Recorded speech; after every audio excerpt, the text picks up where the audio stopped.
선사시대 한반도 문명의 핵심 고인돌. 그것은 당대 최고의 기술자들이 참여했던 대토목공사였다. 거대한 규모의 바위돌을 다듬고 축조하는 것이 어떻게 가능했을까? 우리 조상들의 어떤 뛰어난 건축술 또는 지혜, 이런 것을 엿볼 수 있는 우리에게는 아주 소중한 자산이라고 할 수 있습니다. 한반도를 지배하며 세계 거성문화의 중심으로 자리한 고인돌. 과연 누구의 무덤인 걸까? 고인돌은 물론 그 지배자의 무덤도 있지만은 지배자만의 무덤으로 보기 어려운 여러 가지 자료가 있습니다. 양과 규모 면에서 압도적인 한반도 고인돌이 2000년 유네스코 세계문화유산에 등재되며 다시 한번 주목받고 있다. 지금 기원전 선사시대로 들어가는 비밀의 문이 열린다.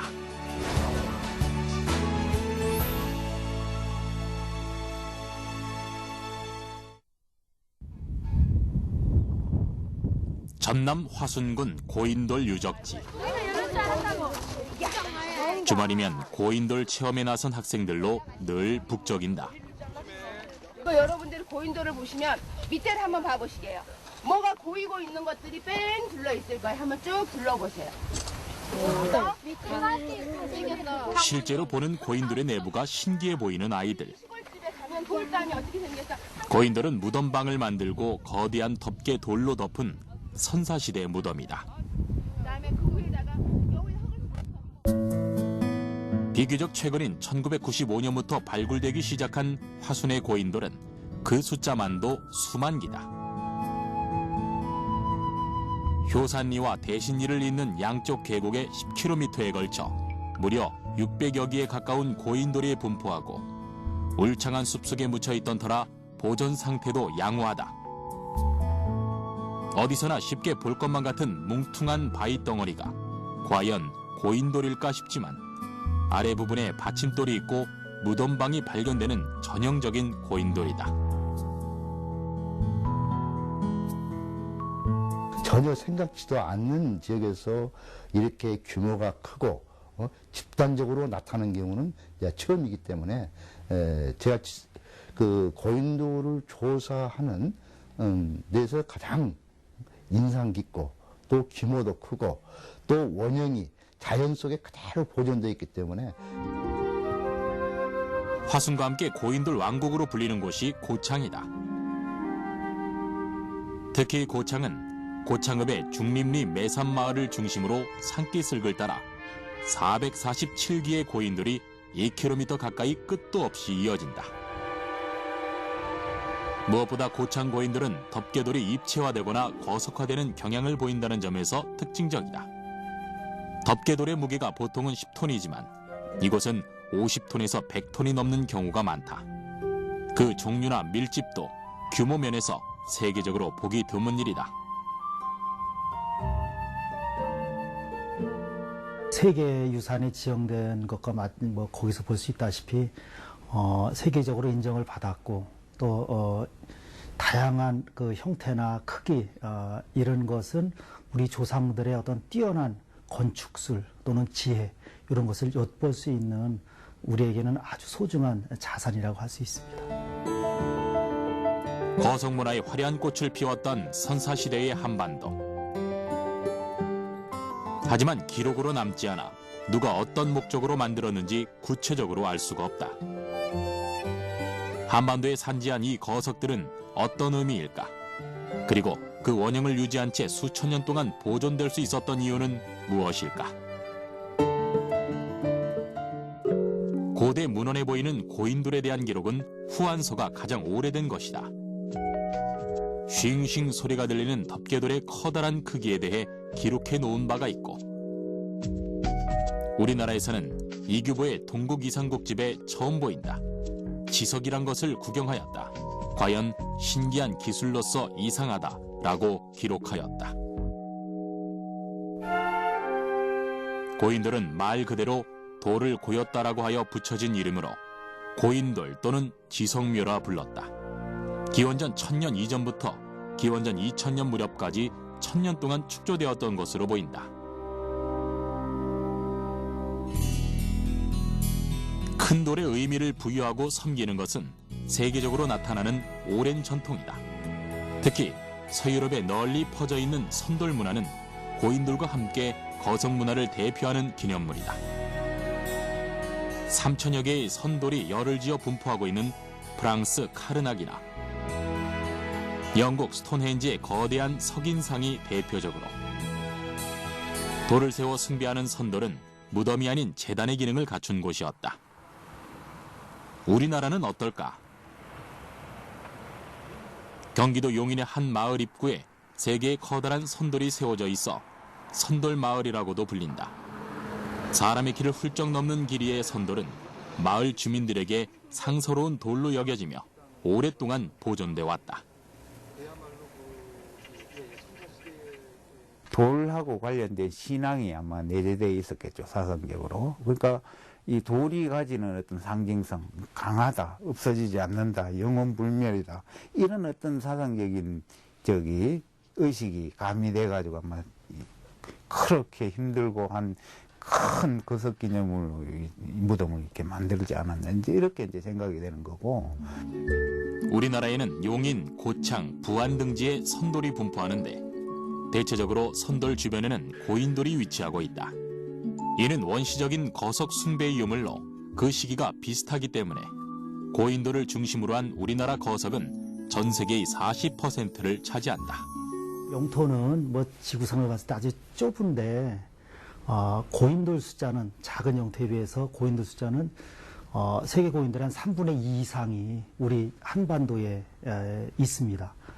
그리고 그 숫자뿐만 아니라 뭐 4만여 개가 넘는다고 하는데, 그 숫자뿐만 아니라 무슨 탁자식이나 개석식이나 바둑판식이나 또는 위석식 등 아주 다양한 형태의 고인돌들이 산재해 있고, 그런 측면에서 이것은 우리 조상들이 참 대단했고.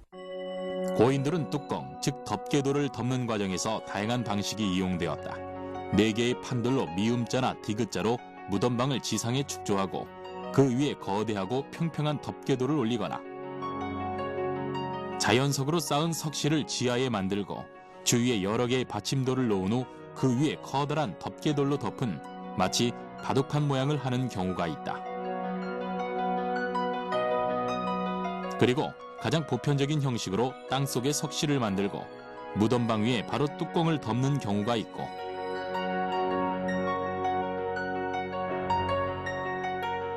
드물게는 고창에서 나타나는 것처럼 덮개돌 밑을 돌아가면서 빈틈없이 판석으로 받친 경우가 있는데, 고인돌은 그 형태에 따라 쓰임새도 다양했다.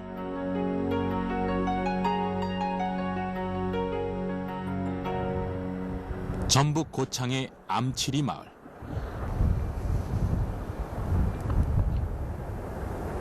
이곳에는 지난 1999년 저수지 제방을 축조하는 과정에서 발견되어 복원이 이루어진 13기의 고인돌이 있다.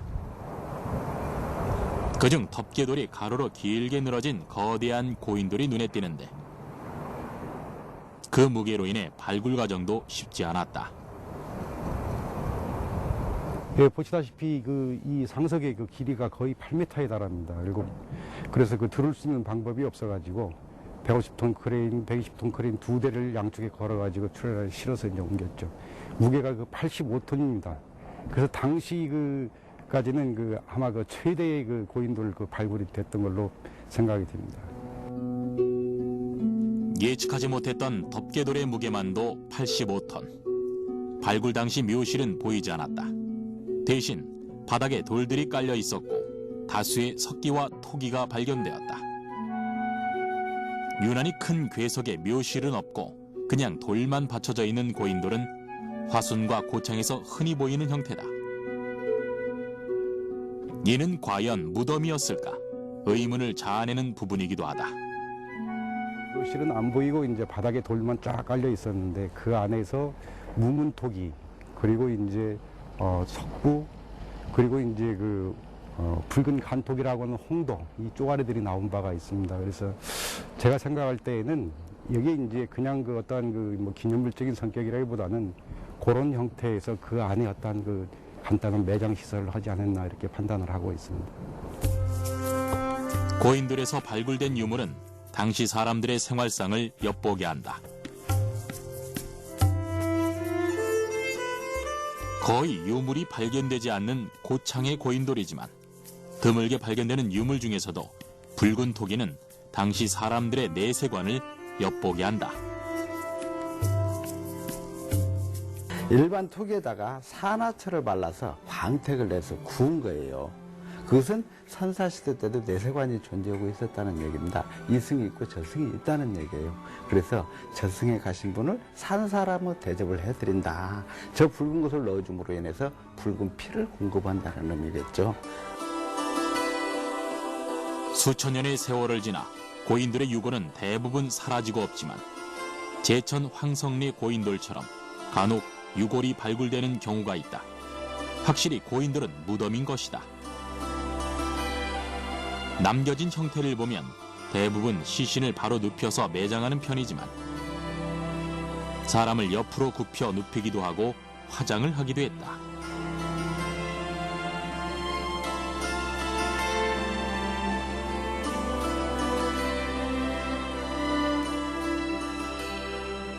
고창 고인돌의 특징 중에 하나가 상석의 거석화예요.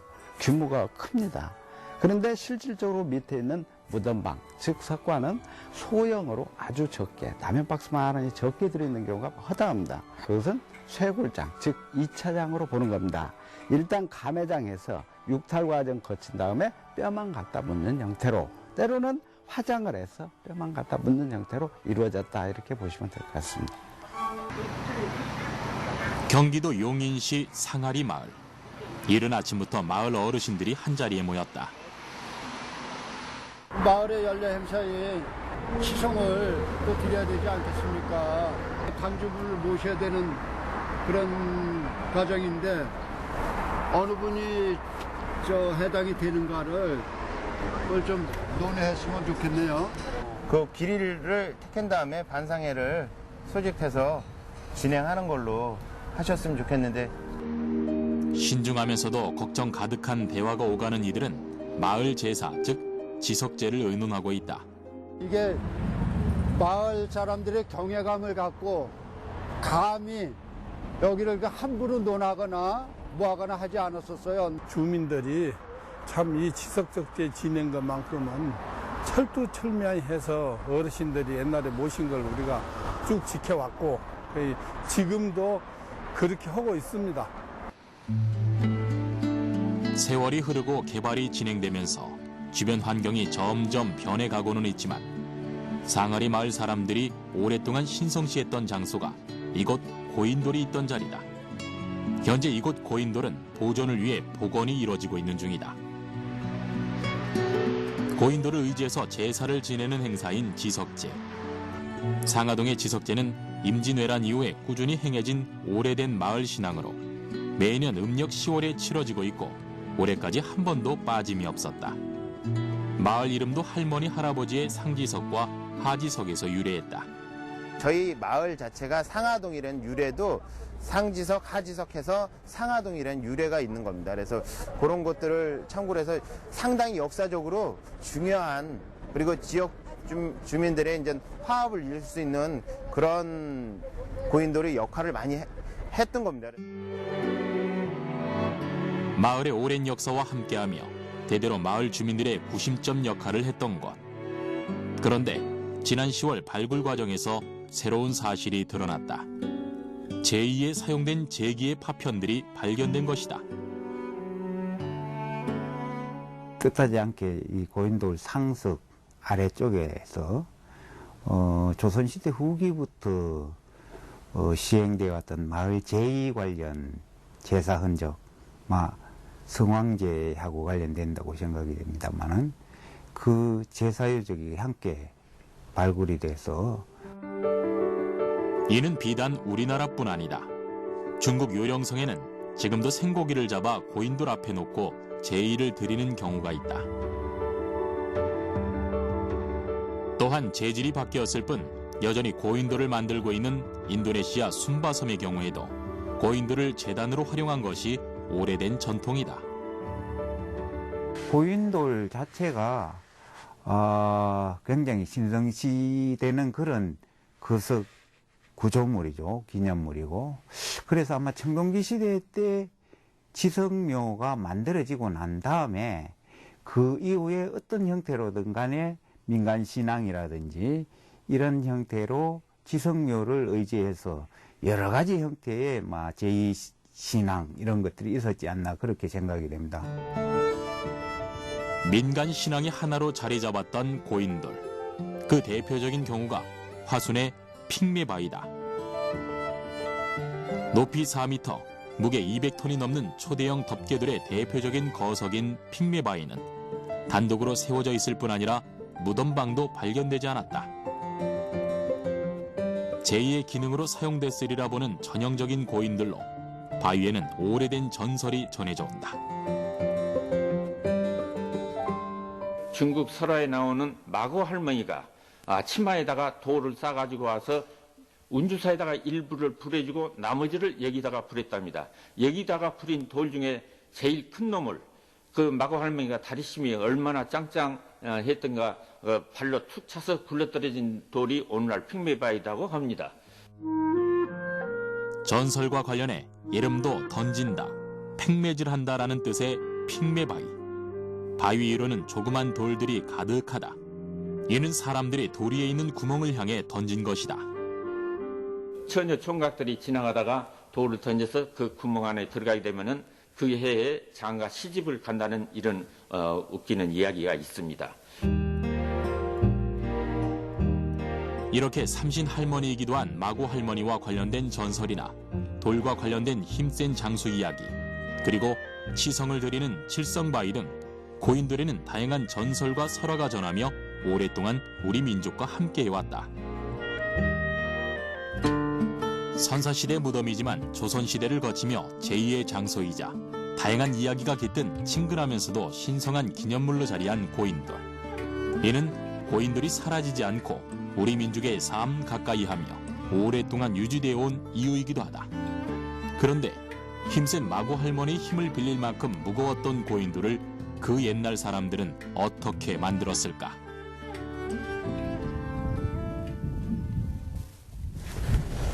고인돌 유적지 가까이 인근에는 커다란 바위산들이 산재한다.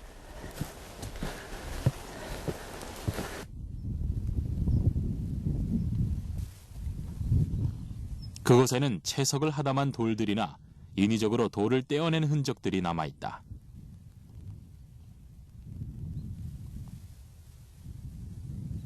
아래에 위치한 고인돌의 채석장으로 쓰인 것이다.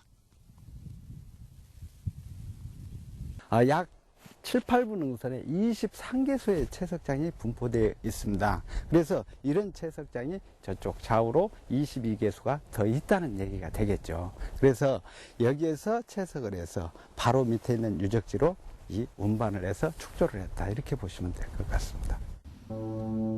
채석의 흔적 중에는 일관된 형태의 구멍이 존재한다. 바위를 떼어낸 방법을 추측할 수 있는 흔적이기도 한데 어떤 방법이 사용된 걸까?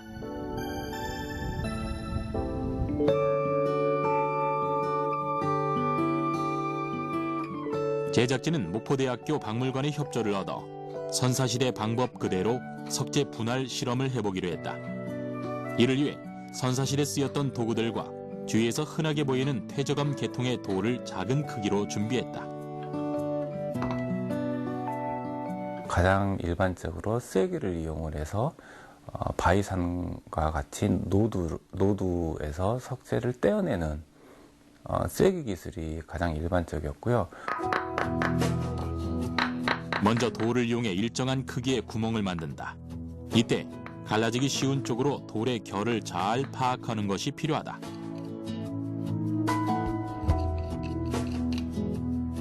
일정한 정도의 구멍이 만들어지면 나무로 만든 쐐기를 박는다. 그리고 쐐기에 물을 붓는데 쐐기가 짓이겨 자리 잡도록 계속해서 두들겨준다. 위에서 쐐기가 계속 파고들면서 균열이 생기고 그 균열 사이에 이 수분들이 계속 그 안으로 스며들면서 더욱더 쐐기 힘을 증가시키는 효과를 가져옵니다. 물에 의해 쐐기는 팽창하고 석재는 물을 흡수하면서 강도가 상대적으로 약해진다.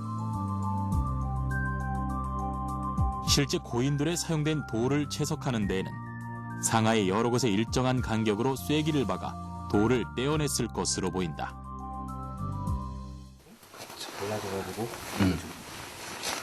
실제 실험에서도 서너 개의 쐐기를 박고 물이 마르면 붓는 과정을 반복해 돌이 갈라지는 것을 알 수 있었다.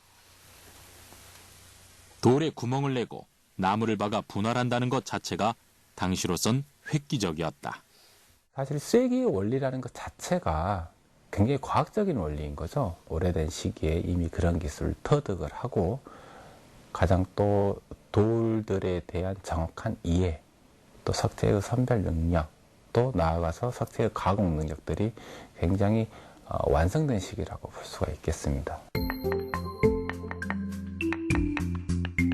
구석기 시대부터 사용했던 석재 기술은 청동기 시대를 거치며 가장 왕성하고 활발하게 발달했다.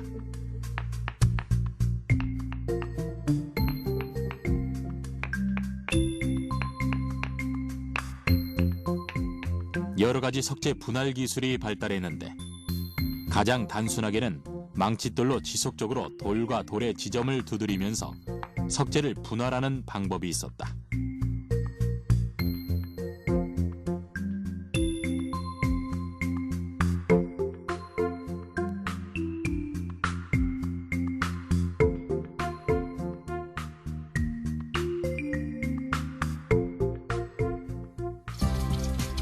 그리고 재질이 강한 돌송곳을 손으로 잡고 좌우로 회전시켜서 구멍을 뚫는 천공 기술이 있었다.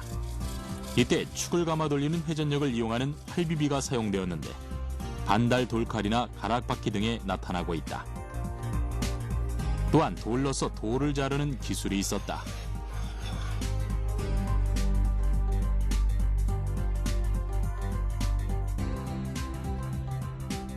이러한 기술들은 구석기 시대 때도 조금씩 등장하게 되고 신석기 시대 때도 물론 등장했던 기술이지만 청동기 시대 때 가장 활발하게 석재를 다양한 방법으로 가공하는 기술들이 등장하게 됐다고 볼 수가 있습니다.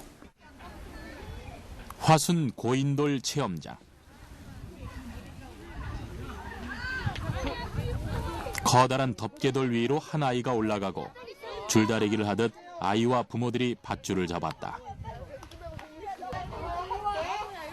고인돌을 옛날 방식대로 실제 운반해보기로 한 것으로 덮개돌에는 밧줄이 묶였고 앞으로는 통나무가 레일처럼 놓여 있다.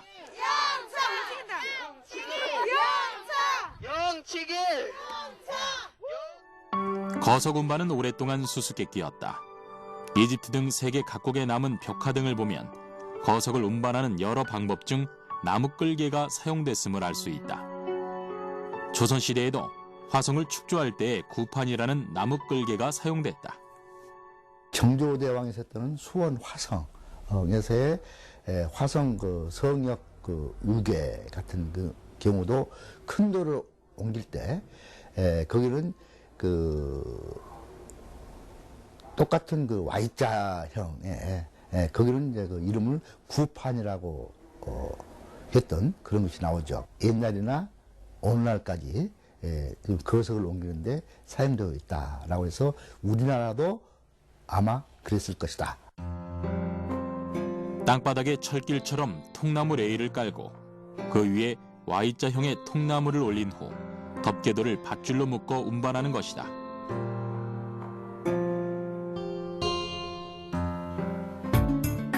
이는 덮개돌이 땅바닥에 직접 닿는 접착면을 최소화해 쉽게 움직이게 하는 방법이다.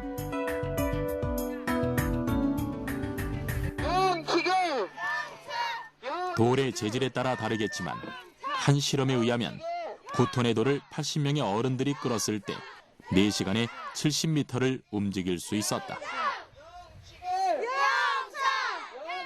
이날 체험에서는 30여 명의 인원이 참여해 5톤의 돌을 움직였다. 되게 재밌었고요. 특히 그 고인돌 끌어보는 거예요. 꽤 무겁더라고요. 그래가지고 옛날 사람들이 고인돌을 만드느라고 서로 협동을 하면서 만들 수 있다는 것이 참 놀랍고 그랬어요.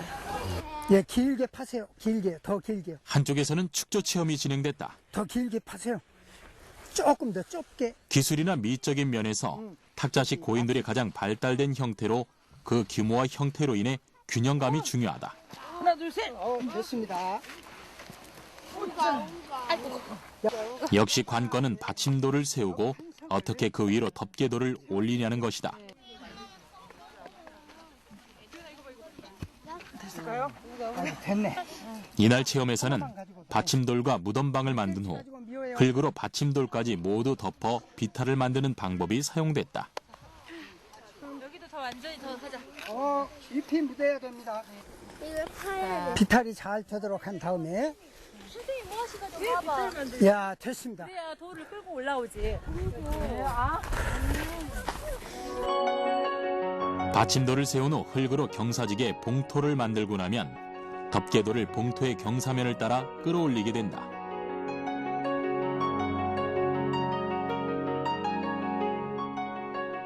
이후 쌓은 봉토를 다시 파내고 나면 지금의 고인돌 모양이 된다. 보기에는 비교적 단순해 보이지만 당시에는 많은 시간과 노동력, 뛰어난 기술력이 요구되는 작업이었다.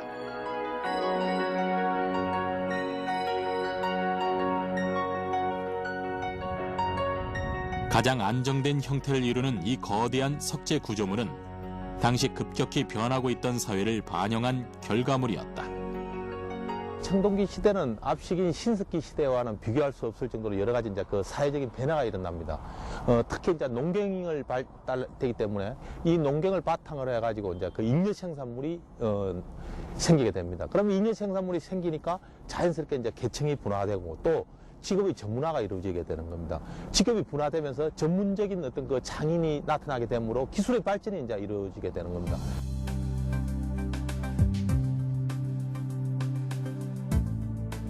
농경사회를 기반으로 계급이 분화됐고 돌을 다룰 수 있는 전문 기술가 집단이 탄생했다.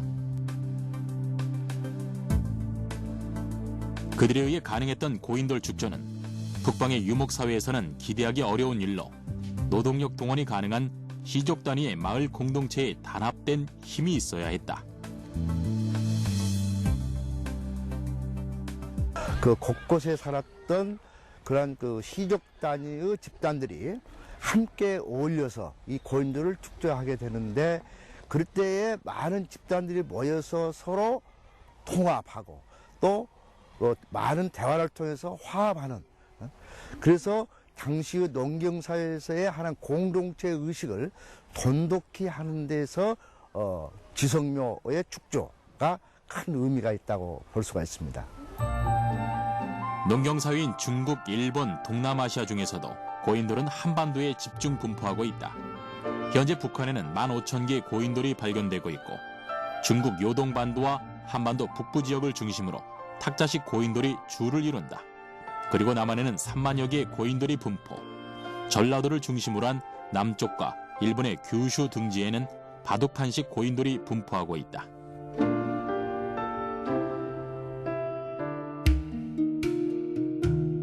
이는 문화적 동질성을 지닌 일정한 세력이 형성되었음을 알려주면서도 남북한 모두에 다양한 형식의 고인돌이 분포하고 있어 서로 간의 문화적 교류가 있었음을 보여주고 있다. 그런데 고인돌은 왜 한반도에 집중적으로 나타나고 있는 걸까?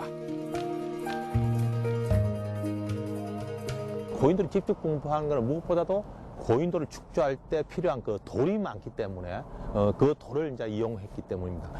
잘 아시다시피 우리가 그 불교 문화에서 우리나라는 석탑이 많기 때문에 일부에서는 그 석탑의 나라라고 이야기할 정도로 고인돌도 고인돌의 나라가 이야기할 만큼 그런 게 이제 돌이 이제 1차적으로만. 고인돌 알려진 화수는 운주사의 천불천탑으로도 유명한 곳이다. 정교하게 조각된 온화한 부처에서부터 다양한 형식의 탑들까지 약 20여 개의 탑과 100여 개의 불상이 남아있다. 천불천탑이라 불릴 정도로 석조불이 많았고 사찰 뒤 야산에는 지금도 바위와 불상들이 가득하다. 아마 여기가 어떤 시대에 중생대 무렵에 이게 지각 활동이 있어서 화산재라는 게 이게 굉장히 많았었던 것 같습니다. 그러면서 이 주위에 많이 있던 게 다 바위이기 때문에 활용되어져서 바위가 활용되어져서 아마 천개의 불상의 탑이 존재할 수 있는 이유가 되지 않는가. 중생대 백악기 무렵 한반도에는 격렬한 화산 폭발이 있었다. 오랜 침식과 지각 변동 속에 화산체는 소실되었으나 화산재는 암석화되었고 응해암 같은 퇴적암이 발달하게 되었다. 고인돌에 사용된 돌은 이렇게 퇴적암 계통의 응해암이나 편마암으로 수백 년 세월이 지나 전리가 잘 발달돼 쉽게 떼어낼 수 있다는 특징이 있다. 계곡에 있는 그러한 그 석질들이 그 응해암질입니다. 그래서 이 응해암질은 이 화산암에서 돼서 이 돌결이 잘 발달되어 있습니다. 이제 퇴적암 계통이죠. 그래서 쉽게 떨어져 나옵니다. 연천 고인돌 공원. 연천 지역에서 최근에 발굴 복원된 총 16기의 고인돌이 모아져 전시돼 있다. 전라도와는 또 다르게 재질이 시꺼먼 현무암으로 역시 화산 폭발로 인해 생성된 돌이 사용됐음을 알 수 있다.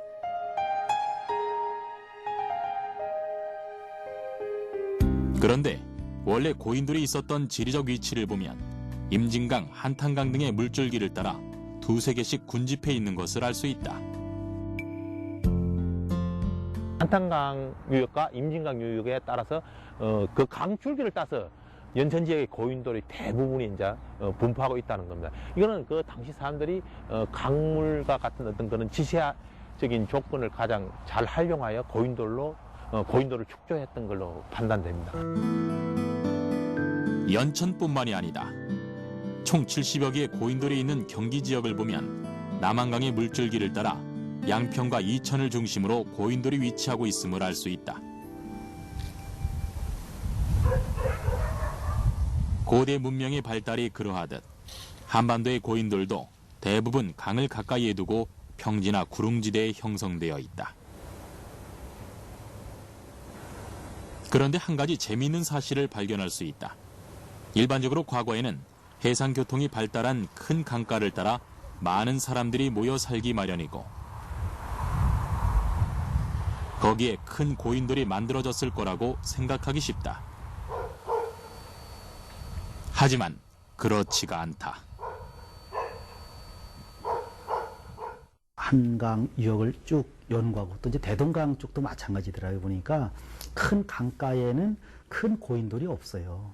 그것은 이제 큰 강가에는 원래 이제 신석부터 사람들이 많이 살았는데 청동기 시대에 오면서 지배자들이 나타나고 지배자들이 가장 우려하는 것은 안전입니다.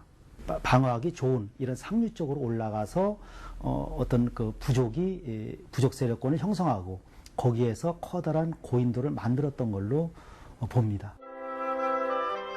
강변에서 떨어진 지천의 고인돌들은 단독으로 위치하는 경우가 많다. 하지만 강변에는 여러 기의 고인돌이 모여있는 편이다. 즉 청동기 시대에 등장한 강력한 세력은 방어에 유리한 지천의 털을 잡았고 많은 인원을 동원해 고인돌을 축조했을 것이다. 실제 고인돌을 조사해 평균값을 내보면 큰 강변보다는 지류에 위치한 고인돌이 훨씬 크다는 것을 알 수 있다. 그렇다면 고인돌이 클수록 주인공의 신분도 높아지는 걸까? 국사책에 나타나고 있는데 상당히 많은 부분에 있어가지고 이야기하는 것이 고인돌은 어떤 그 힘을 가진 지배자다 또는 족장의 무덤이다 이렇게 이제 이야기를 많이 이제 하고 있습니다. 그런데 청동시대에 주로 만들어진 이 고인돌은 물론 그 지배자의 무덤도 있지만은 지배자만의 무덤으로 보기 어려운 여러 가지 자료가 있습니다. 화순 대신리 고인돌 발굴 현장. 전체적으로 계획된 묘역을 형성했던 이곳의 고인돌들은 현재 발굴 당시처럼 덮개돌을 떼어놓은 상태로 선사시대 다양한 형태의 무덤방과 내부 구조를 살펴볼 수 있다. 이곳은 화순 고인돌 발굴 현장입니다. 발굴하기 전에는 여기가 논이었습니다. 또 보다시피 여기 무덤인데 무덤 위에 덮개돌이 덮여 있었는데 그 덮개돌은 내중에 보세요만은 뒷뜰에다가 다 옮겨놨습니다. 덮개돌을 떼어낸 무덤방에는 유골이 발견되지는 않았으나 많은 부장품이 발견되었다. 또한 방사성 탄소연대 측정 결과 2500년에서 2300년 전 청동기 시대 무덤임이 확인됐다. 그런데 이 중에는 특이한 무덤방이 보인다. 하나의 무덤만 있기도 하지만 두 개의 무덤이 한 묶음으로 되어 있는 것이다.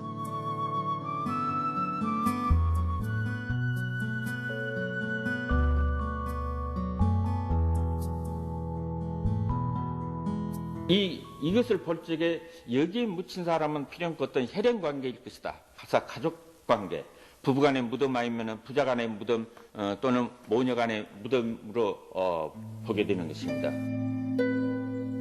널리 알려져 있듯 고인돌이 지배자의 무덤이라고 하기엔 우리나라 고인돌의 수가 너무 많다. 또한 고인돌이 밀집되어 있는가 하면 유물이 나오지 않는 경우도 많다. 강화 부군리 고인돌처럼 전형적인 지배자의 것도 있지만 일반 평민이나 가족, 그리고 마을 공동의 고인돌일 수도 있다는 것이다. 설령 거대한 돌을 움직여야 한다고 해도 반드시 강력한 힘이 필요했던 것은 아니다. 요즘도 보면은 상조계라 해가지고 어떤 사람이 이제 죽으면은 주변의 사람들이 전부 이제 도우러 갑니다. 이 고인돌도 축제할 때 온 동네 사람들이, 다시 말해서 공동체의 성원들이 모여가지고 이 고인돌을 축제하는데 당시 기술을 가지고 이제 적용했지 않냐, 이제 그렇게 봅니다. 사람이 주거하는 지역을 중심으로 불빛이 반짝이는 한반도의 밤 풍경이 고인돌의 분포도와 유사함을 알 수 있다.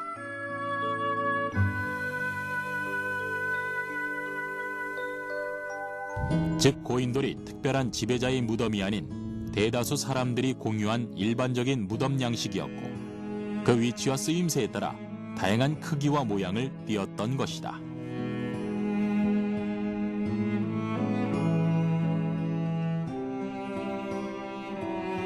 우리가 지금 무덤을 쓸 때 그냥 마을에서 무덤을 그냥 일사불란하게 그냥 쭉 진행하고 뭐 어떤 형태로 만들 거냐 이런 거에 대해서 별로 사람들이 이의를 다른 사람이 없습니다. 그것은 그때 고인돌 풍습 있을 당시에는 그냥 누가 죽으면은 당연히 그렇게 하는 걸로 했던 그런 시기이기 때문에 당연히 많이 만들어질 수밖에 없는 겁니다. 고인돌은 철이 등장하면서 역사의 뒤안길로 사라졌고 수많은 수수께끼를 남겼다. 선사시대 한반도 주인공들은 어떻게 이동하고 발전했는지, 주변 국가는 어떤 차이와 교류를 했는지 여전히 의문이다. 이는 앞으로 세계 거성문화의 흐름 속에 풀어갈 숙제이기도 하다. 고인돌이 지금 그 개발 사업에서 많이 없어지고 또는 묻혀져 가고 있습니다. 우리 선조들이 3000년 전에 남겨졌던 우리 선조들의 문화유산이 앞으로 길이길이 보존하지 않으면 우리는 훗날 어떻게 얼굴을 볼 수 있을 것인가. 고인돌이야말로 단순히 청동기 시대의 무덤의 가치를 넘어서서 우리 민족 혼과 이렇게 함께 해온, 그리고 앞으로도 계속돼야 함께 해야 될 가치 있는 그런 문화유산이다. 거대한 덮개돌과 함께 잠들었던 고인돌이 다시 깨어나고 있다. 무려 4만여 기. 한반도 고인돌은 그 종류와 규모가 다양해 더욱 특별하다. 선사시대 영원 불멸의 강력한 힘을 믿었던 사람들은 농경사회의 공동체 문화를 유지하기 위해 돌을 다루는 기술을 발달시켰고 바위를 채석하고 운반하는 과정 속에서 이웃과의 단합된 힘을 발휘하였다. 그리고 선사시대를 지나 신성한 제2의 상징물로 자리하며 수천 년을 이어왔다. 고인돌은 특정한 그 누군가를 위한 기념물이 아닌 일반 민중들의 삶의 흔적 그 자체였던 것이다.